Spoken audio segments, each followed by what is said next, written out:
The temples stood like monuments to obedience. Every altar, every prayer, every sacrifice, they were not acts of faith, they were acts of submission. The Romans understood something most empires never grasped. You cannot conquer minds with swords alone. You must conquer the soul. Religion was not a belief system in Rome. It was a weapon, a tool of state control so precise, so deeply woven into the fabric of daily life, that rebellion became heresy and dissent became blasphemy. The gods themselves were made instruments of imperial power, their divine authority channeled through emperors, senators, and generals who shaped doctrine like clay. This is not a story of spirituality. This is a story of manipulation, of how Rome twisted the sacred into a chain, of how they used ritual to enforce loyalty, festivals to manufacture consent, and prophecy to justify conquest. They did not need every citizen to believe. They only needed every citizen to obey. From the smallest village shrine to the grandest temple in the capital, religion became Rome's most efficient system of psychological control. And when the old gods no longer served the empire's purpose, they invented new ones. When foreign religions threatened their grip, they absorbed them, corrupted them, weaponized them. The genius of Roman religious manipulation was its invisibility. Citizens thought they were honoring tradition. They were being programmed. Soldiers thought they were blessed by Mars.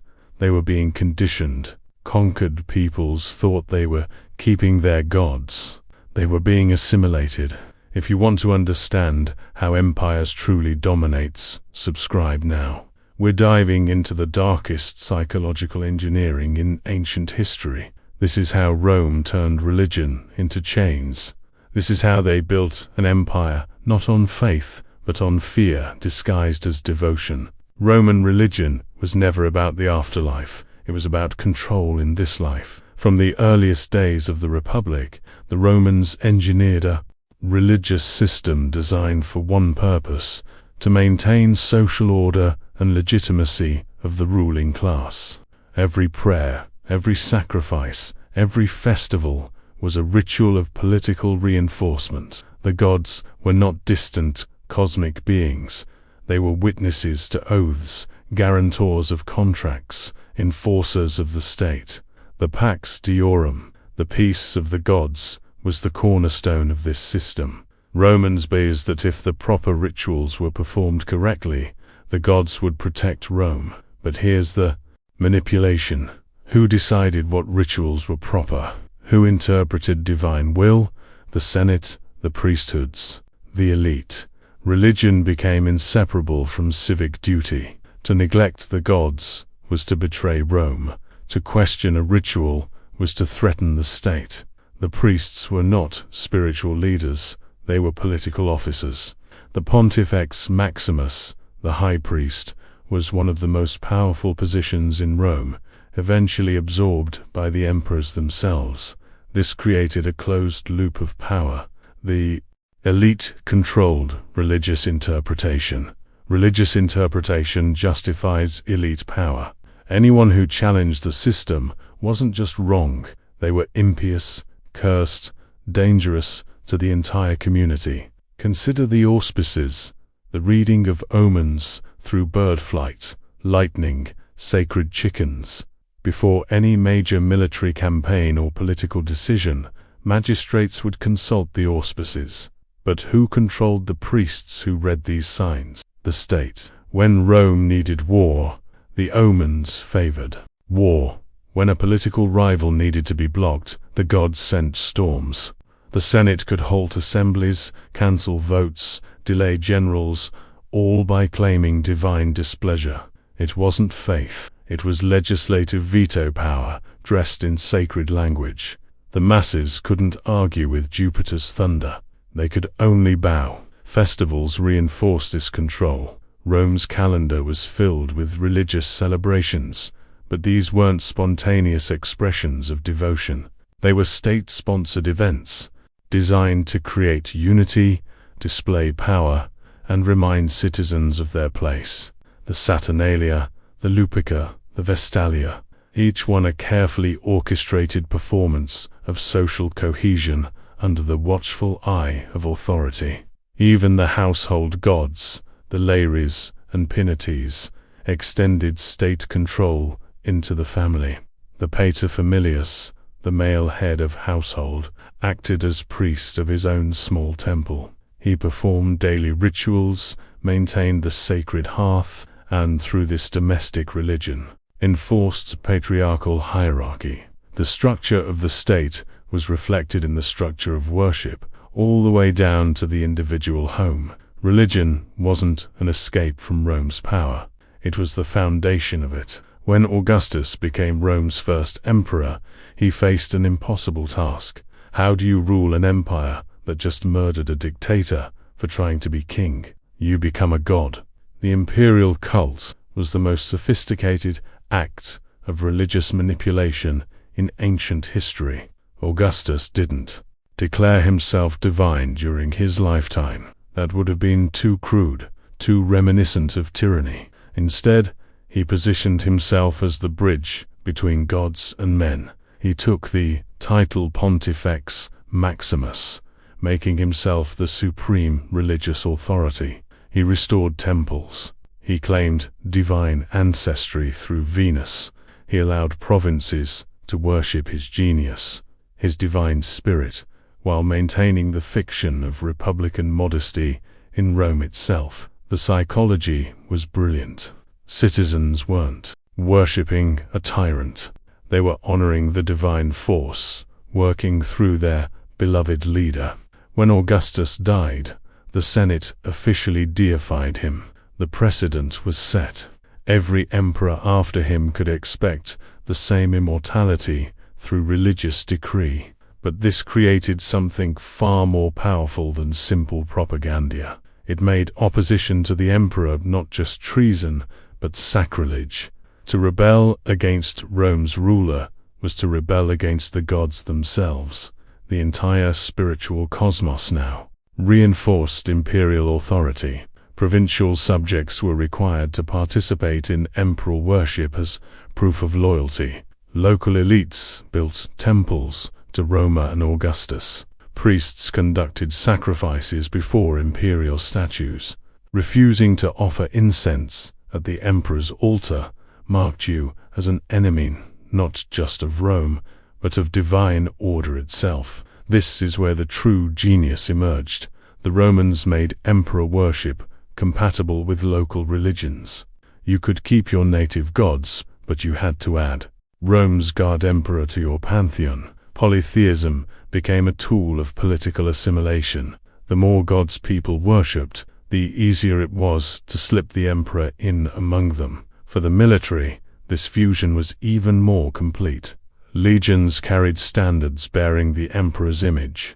Soldiers swore oaths to his genius. Victory was attributed to his divine favor. The army became not just a fighting force, but a religious cult centered on one man, the commander-in-chief, the living god, who granted them power, wealth, and glory. The emperors themselves understood this as performance. Vespasian reportedly joked on his deathbed, "Dear me, I think I'm becoming a god." But the masses didn't see the theater. They saw divine majesty. They saw power that transcended mortality. They saw something worth dying for and killing for. By the height of the empire, religious devotion and political loyalty were indistinguishable. The emperor's face appeared on coins distributed across 3 continents. His statues stood in every forum. His temples rose in every major city. Everywhere Rome's subjects looked, they saw God looking back, and God demanded obedience. When Christians refused to offer this worship, Rome didn't see religious freedom. They saw insurrection against the cosmic order. The persecution of Christians wasn't religious intolerance. It was the state defending its most powerful psychological weapon. Rome conquered more than territory. They conquered identity. When Roman legions swept across Gaul, Germania, Britannia, Egypt, and the East, They faced dozens of distinct religious traditions. Any other empire might have destroyed these local faiths, imposed their own gods by force. Rome was subtler. They practiced something called interpretatio Romanorum, Roman interpretation. The strategy was psychological colonization, disguised as tolerance. When Romans encountered a foreign deity, they didn't deny its existence. They reinterpreted it. The Gallic god, Belanus, became Apollo. The Germanic Dinar became Jupiter. The Egyptian Isis was welcomed into Rome itself. Local peoples were told, "Your gods are real, but you've been misunderstanding them. These are actually Roman gods, wearing local names." This achieved multiple objectives simultaneously. It allowed conquered peoples to feel their religion was respected, reducing resistance. It made Rome seem magnanimous rather than tyrannical. And most crucially, it began the process of psychological assimilation. Within a generation or two, local populations were worshipping Roman gods even while using their traditional names. The temples themselves became instruments of control. In newly conquered regions, Romans built grand temples to Jupiter Optimus Maximus, towering structures that dwarfed local shrines. These weren't just religious buildings, they were architectural propaganda, physical manifestations of Rome's superiority. When a Briton or a Gaul looked at these massive stone monuments, they were meant to feel small, provincial, inferior. Local elites were co-opted through the priesthood system. Wealthy provincials could gain prestige by becoming priests of the imperial cult. They funded temple construction, organized festivals, demonstrated loyalty to Rome through religious devotion. In exchange, they received Roman citizenship, legal privileges, social status. The native aristocracy became invested in Rome's religious framework because their own power depended on it. This created a class of collaborators who would suppress local resistance in Rome's name.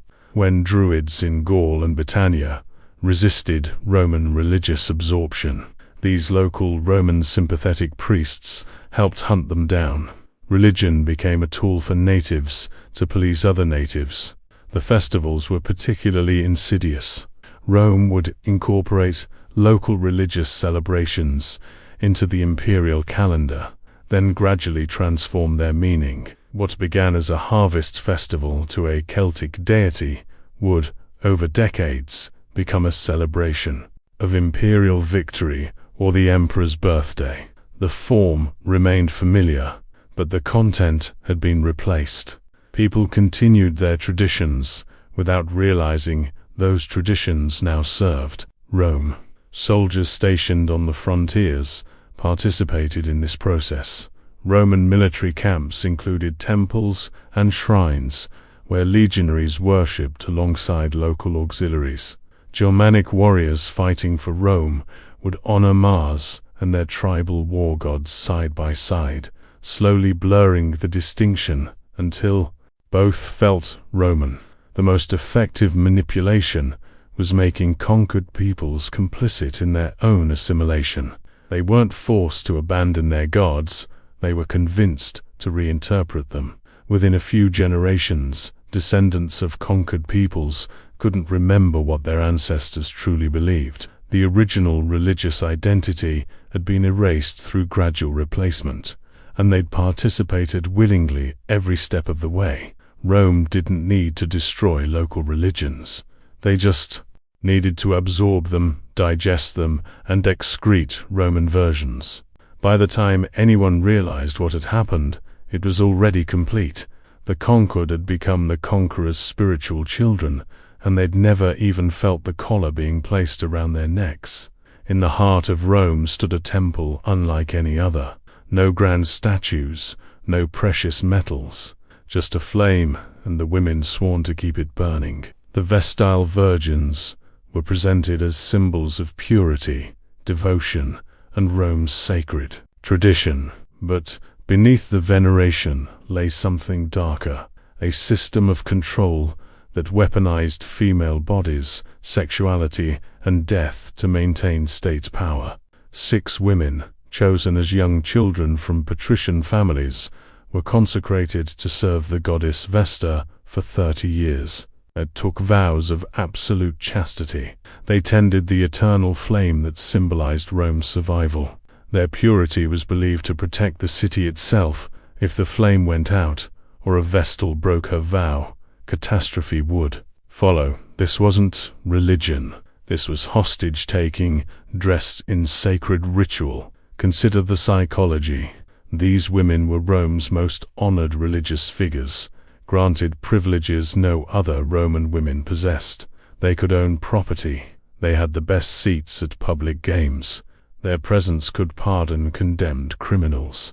Harming them was death. But this elevation came at a cost: total control of their sexuality, their freedom, their very bodies by the state. The moment a Vestal was accused of breaking her vow of chastity, the entire machinery of Roman religious terror activated. She would be tried before the Pontifeces. If found guilty, she faced a punishment so horrific it revealed Rome's true relationship with sacred power. She would be buried alive. The ritual was specific, calculated to maximize psychological impact. The condemned Vestal would be dressed in funeral clothes, placed in an underground chamber with a small amount of food and water, then sealed inside. Not executed, quickly left to die slowly, entombed alive. The man who violated her would be publicly flogged to death. Why this particular horror? Because it maintained a legal fiction. Romans couldn't shed the blood of a Vestal. Her person was sacrosanct, so they killed her without killing her. They made the earth itself her executioner. The psychological message was unmistakable. Even the most privileged women in Rome were subject to total lethal control if they transgressed sexual boundaries the state defined. But here's the deeper manipulation. The Vestal's sexuality became a political weapon. When Rome faced military defeat, plague, or crisis, accusations against Vestals would mysteriously surface. In 113 BCE, after a devastating military loss, 3 Vestals were accused and executed for unchastity. In 73 BCE, during social upheaval, another Vestal was buried alive. The pattern was clear. The state used Vestal prosecutions as scapegoating mechanisms, redirecting public anger away from military or political failures onto convenient female bodies. The logic was theological. Rome suffered because the gods were angry. The gods were angry because a Vestal had broken a vow. Kill the Vestal, restore divine favor. And suddenly, state failure became sacred punishment rather than leadership incompetence. The Vestal's existence also reinforced broader patriarchal control. Their extreme restriction demonstrated what happened when women's sexuality wasn't governed by marriage. It had to be governed by the state itself. The only Roman women with legal independence were those who had surrendered all sexual autonomy. The message to all other women was clear. Your only choices are male ownership through marriage or state ownership through sacred service. The psychological impact extended beyond the women themselves. The threat of a Vestal's execution hung over Rome like the sword of Damocles. If even these sacred, privileged women could be entombed alive for transgression, what hope did ordinary citizens have? The Vestals proved that no status, no honor, no divine favor could protect you from Rome's power if you violated its rules.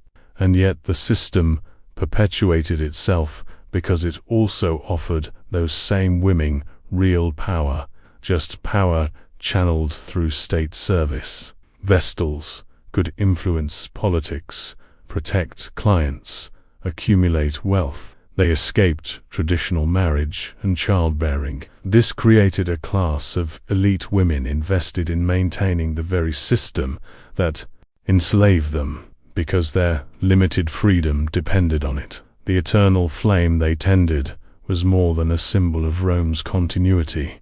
It was a reminder: deviate from your sacred function, and you will be extinguished just as easily. Deep in the temple of Jupiter, on the Capitoline Hill, guarded by priests who could read them only by Senate decree, lay Rome's most powerful political weapon, the Sibylline books. These weren't merely prophecies, they were tools of state manipulation so effective that they shaped Rome's destiny for centuries. According to legend, the Cumaean Sibylla, prophetess, offered 9 prophetic books to Rome's king Tarquin. When he refused her price, she burned 3 and offered the remaining 6 at the same cost. He refused again. She burned 3 more. Finally, terrified of losing the last 3, he paid her original price for what remained. The story itself was propaganda, teaching Romans that divine wisdom was rare, precious, and worth any cost. But the real power of the Sibylline books lay not in their content, but in their controlled access. Only the Quinto Simri Sacris Faciendis 15 priests, appointed by the state, could consult them, and only when the Senate commanded. The books were written in Greek hexameter, deliberately obscure, open to interpretation. When Rome faced crises, the Senate would order a consultation. The priests would disappear into the temple, study the ancient verses, then emerge with instructions from the gods themselves. Here's the manipulation. No one outside the priestly college could verify what the books actually said. The prophecies became whatever Rome's elite needed them to be. After the catastrophic defeat at Cannae, when Hannibal slaughtered 50,000 Roman soldiers, the Senate consulted the Sibylline books. The priests emerged with a shocking command: human sacrifice. 2 Gauls and 2 Greeks were buried alive in the Forum Boreum as offerings to appease the gods.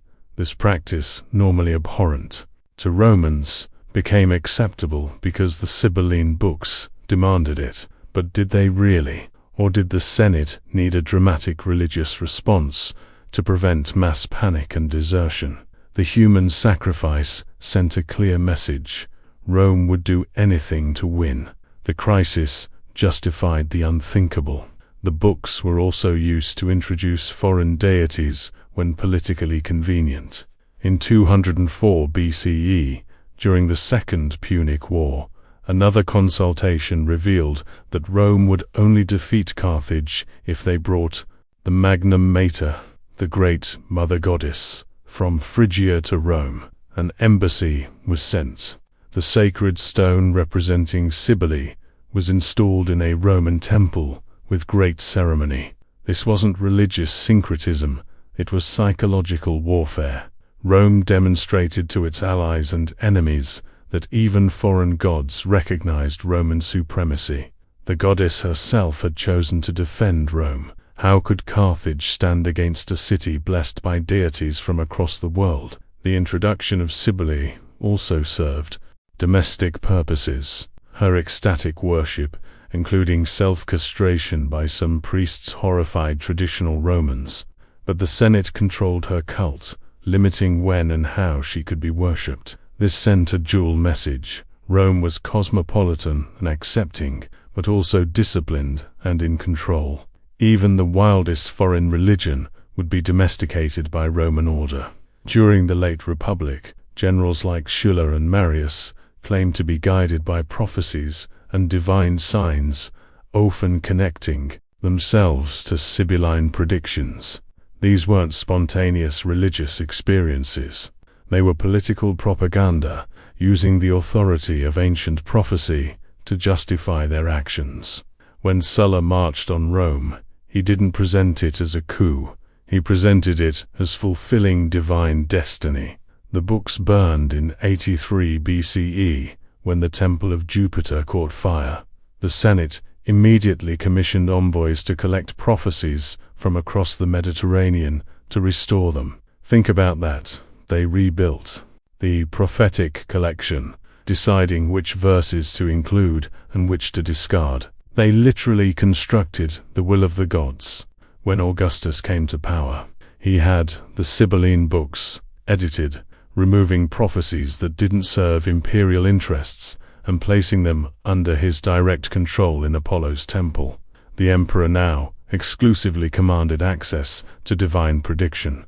The psychological effect was totalizing. Romans believed their empire was destined by the gods, but the proof of that destiny was controlled by the same men who ruled the empire. It was a closed loop. The elite interpreted divine will. Divine will justified elite rule, and questioning either meant questioning cosmic order itself. The Sibylline books taught Romans that the future was knowable, but only to those with power. Everyone else had to trust, obey, and accept that their rulers spoke with divine authority. Prophecy became policy, and policy became inevitable because prophecy said so. Every morning across the Roman Empire, in 1,000 cities and 10,000 homes, the same rituals unfolded like clockwork. A father would approach the household shrine, the Lararium. He would offer wine, incense, a small cake to the Lares, and Pinates, the guardian spirits of the home. His family would stand behind him, watching, learning. This happened every single day, without exception, from the moment a child could walk until the moment of death. This wasn't faith, this was programming. The Romans understood something modern empires would rediscover. Routine shapes consciousness. Repeated behavior becomes automatic. Automatic behavior becomes identity. An identity becomes loyalty. Religious ritual in Rome wasn't about transcendent spiritual experiences. It was about habit formation on a civilizational scale. The empire ran on ritual, predictable, mandatory, omnipresent performances that trained citizens to obey without thinking. The public calendar was filled with over 40 mandatory religious festivals each year. The Lupercalia, Saturnalia, Vestalia, Floralia, each one requiring specific actions, specific attendance, specific demonstrations of participation. Missing these festivals marked you as suspect. Your neighbors noticed. Your absence was recorded. These weren't celebrations, they were loyalty tests, disguised as parties. Take the Lupercalia, celebrated every February 15th. Young aristocratic men would strip naked, don goatskin loincloths, and run through Rome's streets whipping women with strips of hide. Women would deliberately place themselves in the runner's path, believing the strikes brought fertility. The entire city participated in a ritual of ritualized chaos, sexual energy channeled into religious performance. But beneath the apparent disorder was perfect control. The festival released social tension in a controlled environment at a controlled time, in a way that reinforced rather than threatened hierarchy. Young men proved their virility and status. Women demonstrated their piety and desire for motherhood. The elite sponsored the event, gaining prestige, and all of it happened under the watchful supervision of priests who ensured the chaos never became actual rebellion. The Saturnalia functioned similarly. Week in December, when social norms supposedly inverted, slaves could mock their masters. Gambling was permitted. Gift-giving was mandatory. Rome's rigid hierarchy appeared to dissolve in a festival of egalitarian celebration. But notice, it dissolved for exactly 7 days, then snapped back into place. The festival didn't threaten slavery. It preserved it by providing a pressure release valve. Slaves could experience temporary freedom, which made their permanent enslavement more bearable. Masters could demonstrate benevolence, reinforcing the patron-client relationship. The festival taught everyone that hierarchy was natural, flexible, and ultimately inevitable. Every ritual reinforced the social order. Temple sacrifices required specific participants performing specific roles: the magistrate, the priest, the victim, the attendants, the witnesses. Each person knew their place, each action had meaning. Deviation was impiety. Children learned by watching and imitating. A boy would observe his father sacrificing to household gods, then do the same when he became a father. A girl would watch her mother preparing offerings to Vesta, learning the gestures, the prayers, the correct performance. Generation after generation, the same movements, the same words, the same unquestioning participation. This created something psychologists would later call system justification. People defending and perpetuating systems, even when those systems harm them, simply because those systems feel natural, inevitable, and divinely ordained. The military took this even further. Roman legions performed daily rituals, sacrifices before departure, prayers before battle, ceremonial responses to commands.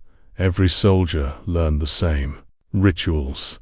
Every camp performed the same ceremonies. Across tens of thousands of soldiers, spread over thousands of miles, identical behaviors created identical identities. When a legionary sacrificed to Mars before battle, he wasn't just praying, he was becoming part of something larger than himself. The ritual dissolved his individual fear into collective purpose. He stopped being one frightened man and became a component of Rome's divine military machine. The genius was making obedience feel like belonging. Participation in ritual meant you were roaming. You were part of the civilization blessed by the gods. You had a place, a purpose, a cosmic significance. All you had to do was repeat the actions, speak the words, and never, ever question why. By the time a Roman citizen reached adulthood, they had performed thousands of rituals. These weren't conscious choices, they were reflexes. And reflexes don't rebel, reflexes obey. Rome didn't need to convince every citizen to believe, they just needed every citizen to perform. Belief would follow, or wouldn't matter. Either way, the system perpetuated itself through bodies moving in patterned, predictable ways, day after day, generation after generation, until Roman religion and Roman power became indistinguishable from reality itself. For all its supposed tolerance, Rome had a line. Cross it, and the empire's religious system revealed its true purpose, not coexistence, but control.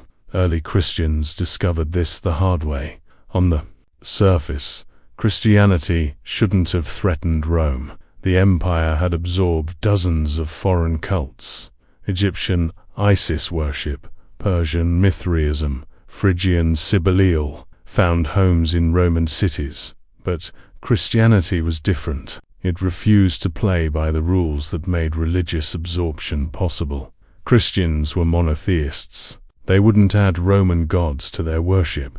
They rejected them as demons. They wouldn't sacrifice to the emperor's genius. They called it idolatry. They wouldn't participate in civic festivals. They saw them as pagan corruption. And most dangerously, they claimed a kingdom not of this world, with a king higher than Caesar. Rome didn't persecute Christians for believing in Jesus.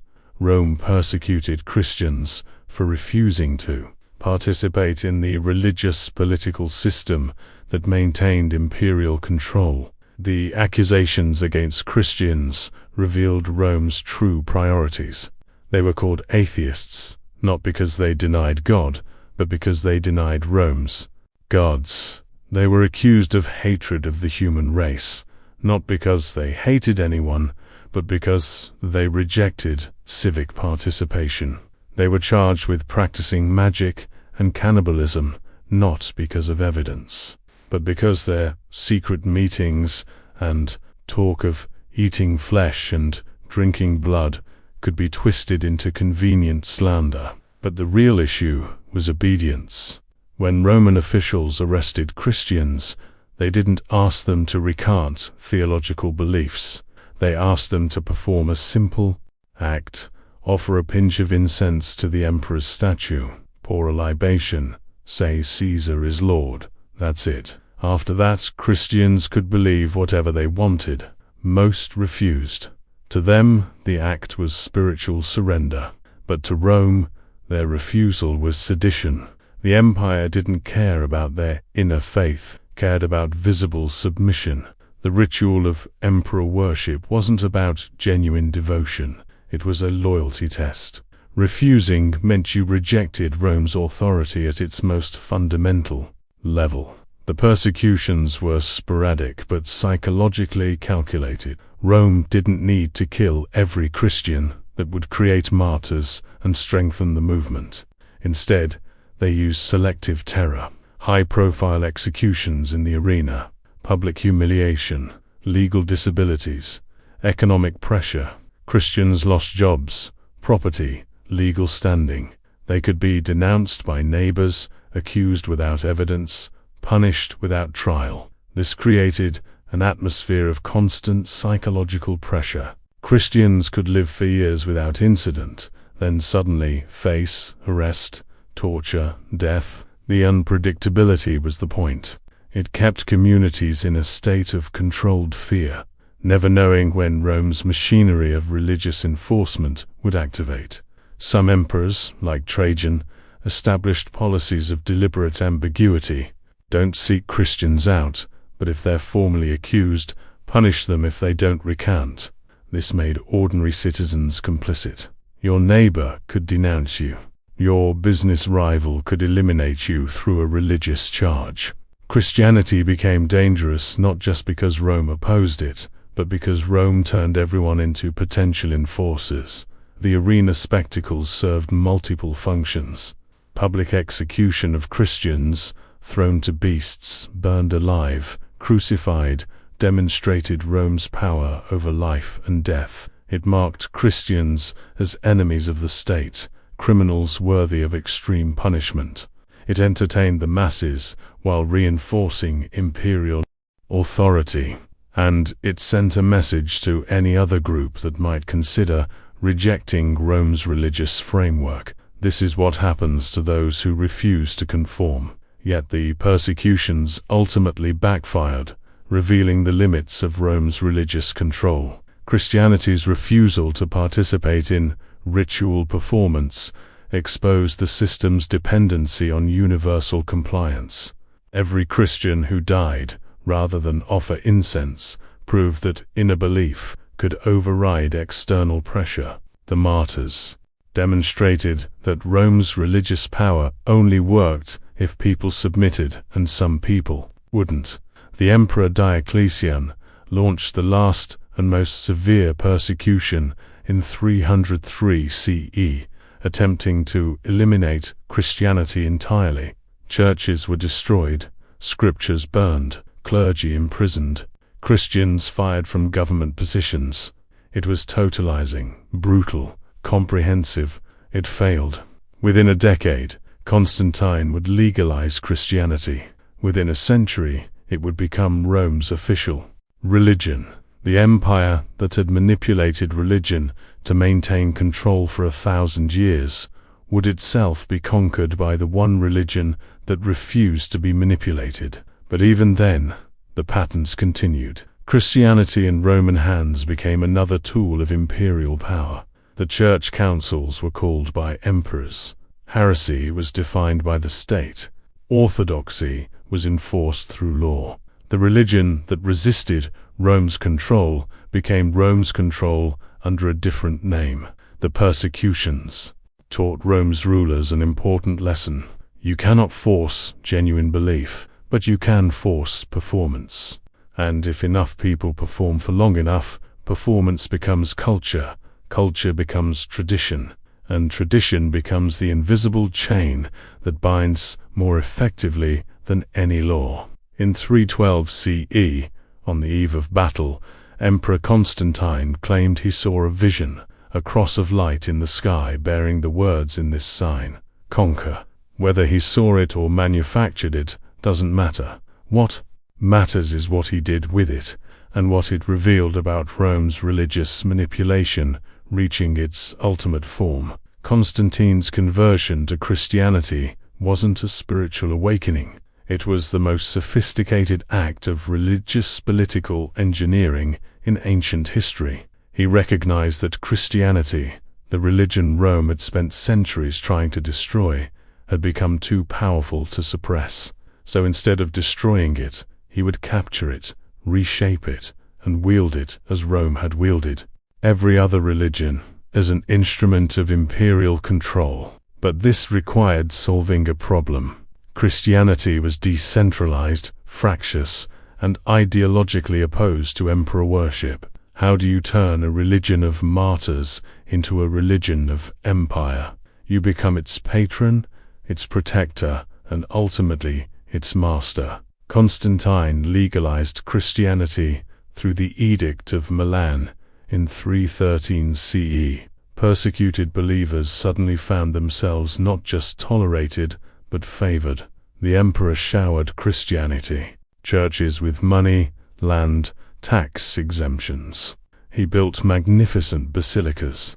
He elevated Christian clergy to positions of power.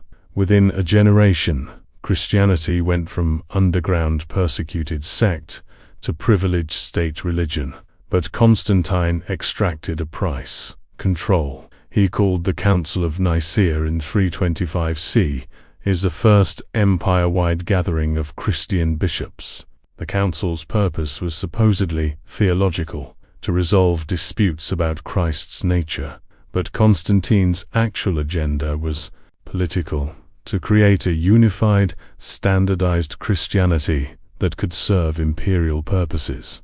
He presided over the council, despite not being baptized. He guided debates. He enforced conclusions. When the council produced the Nicene Creed defining orthodox Christian belief, it was Constantine who gave it legal force.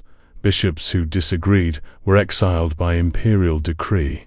Christianity's theology became inseparable from imperial law. This was religious manipulation at its most sophisticated.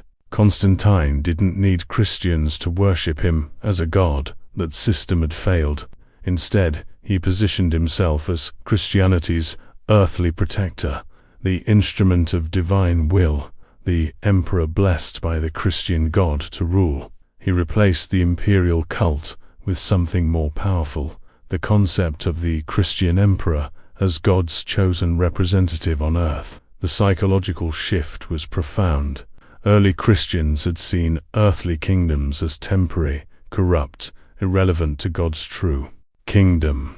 Constantine convinced them that Rome itself was God's instrument, that the empire's success was divine blessing, that loyalty to Christian Rome was loyalty to Christ himself. He built Constantinople as a new Rome, a Christian capital filled with churches, relics, and symbols of sacred imperial power. The city's foundation ceremony blended Christian ritual with traditional Roman practices, creating a hybrid religious political performance.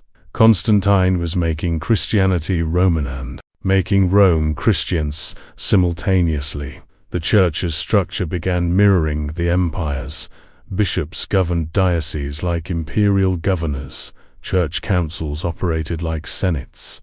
The Pope in Rome and the Patriarch in Constantinople became religious counterparts to secular authority. Christianity adopted Roman organizational efficiency, Roman legal thinking, Roman hierarchical structure. This wasn't accidental contamination. This was deliberate transformation. Constantine and his successors understood that religion only serves power when structured to do so. A decentralized, egalitarian Christianity threatened order. A hierarchical, institutionalized Christianity could enforce it. The manipulation extended to theology itself. The concept of the Christian empire, Rome as God's chosen nation, the emperor as God's servant, imperial conquest as divine mission, became orthodox teaching. Bishops who had once preached pacifism now blessed armies. Churches that had rejected worldly power now accumulated land, wealth, political influence. Within a century of Constantine, Christianity wasn't just tolerated, it was mandatory. Emperor Theodosius made Christian orthodoxy law and outlawed pagan worship in 380 CE. The religion that had been persecuted for refusing to participate in Rome's religious system now used Rome's machinery to persecute others. The temples that had honored Jupiter, Mars, and Vesta were closed, destroyed, or converted to churches. The Vestal Virgins were disbanded. The Olympic Games held for over 1,000 years were banned as pagan festivals. Rome's ancient religious infrastructure was systematically erased and replaced with Christian versions that served the same function: social control through sacred authority.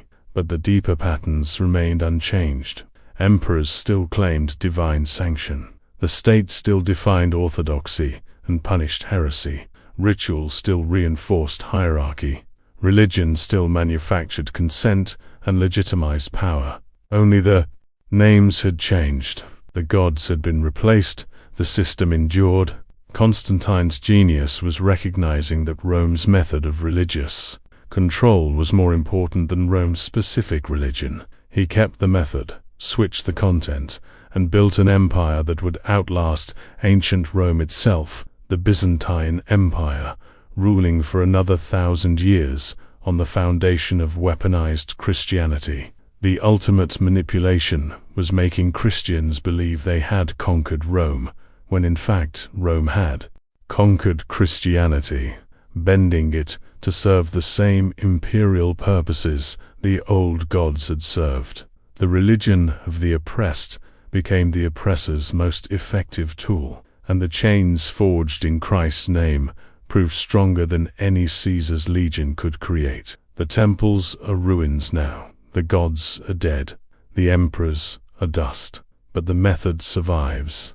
Rome's genius wasn't the specific content of its religion. Jupiter, Mars, Vesta, and eventually Christ could all serve the same function.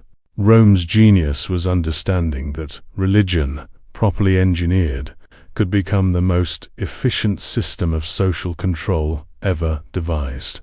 They discovered that you don't need walls to imprison minds. You need rituals.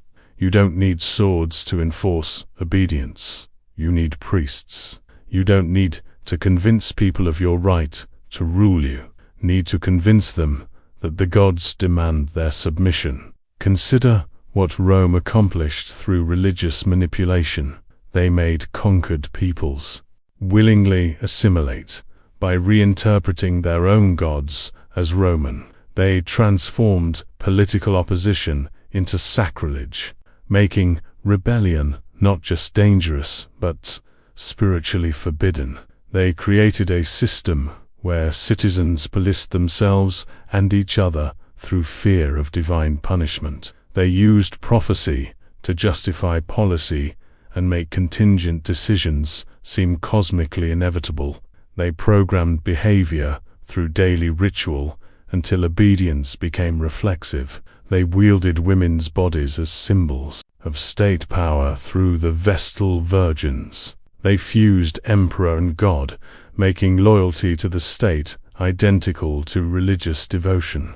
This wasn't primitive superstition. This was sophisticated psychological engineering that anticipated modern propaganda, surveillance states, and ideological conformity enforcement by 2,000 years. The patterns Rome perfected echo through history. When Christian Europe spread through conquest, they used Rome's playbook, Interpretatio Christiana, instead of Interpretatio Romana, converting pagan festivals into Christian holidays, building churches over sacred groves, reinterpreting native spirits as saints. The method was identical. When absolute monarchs claimed divine right, they were channeling Constantine and Augustus, positioning themselves as God's chosen instruments, making opposition to king equal to opposition to heaven itself. The theology changed, the technique endured, when modern totalitarian regimes created state cults, leader worship, mandatory rallies, ritualized pledge recitals, ideological purity tests. They were unknowingly recreating Rome's religious political fusion. Different symbols, same psychology.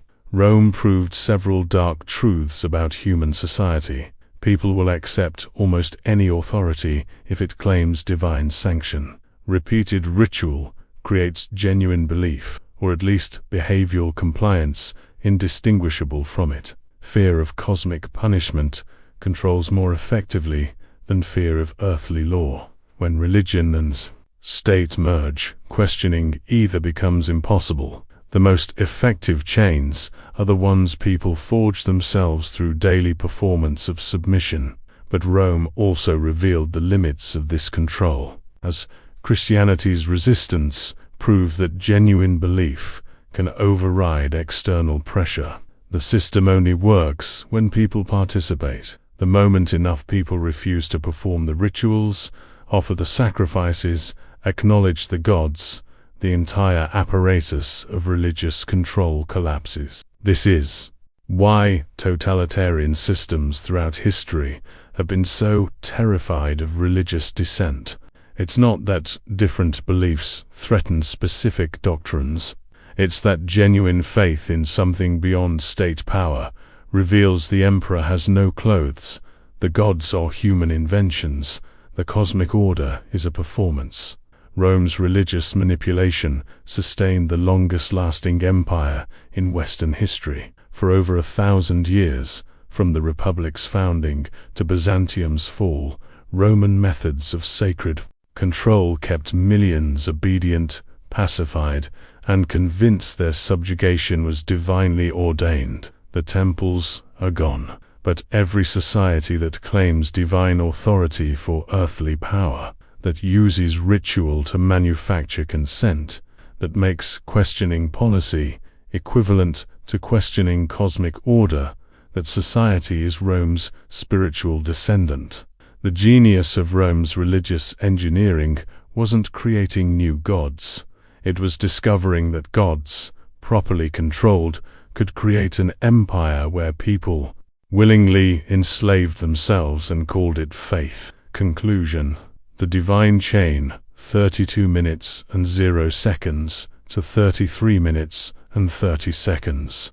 They called it pietas duty to the gods, but it was something else entirely.